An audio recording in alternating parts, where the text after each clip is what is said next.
بسم الله الرحمن الرحيم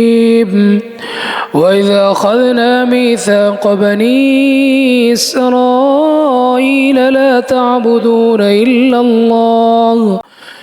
الله وبالوالدين إحسانا وذي القربى واليتامى والمساكين وقولوا للناس حسنا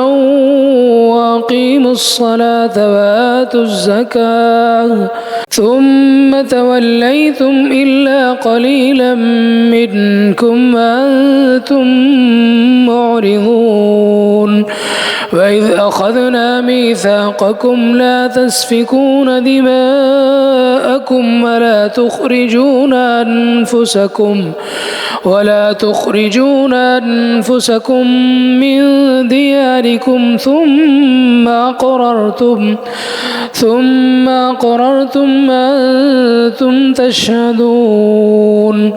ثم أنتم هؤلاء تقتلون أنفسكم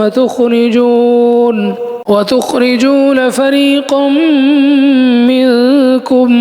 من ديارهم تظاهرون عليهم بالإثم والعدوان وإن يأتوكم مسارى تفادوهم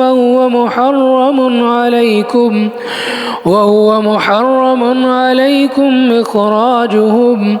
أفتؤمنون ببعض الكتاب وتكفرون ببعض فما جزاء من يفعل ذلك منكم إلا خزي في الحياة الدنيا ويوم القيامة يردون إلى أشد العذاب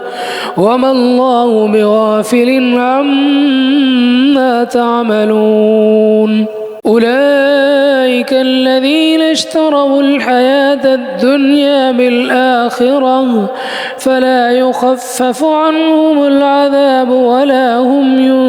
ينصرون.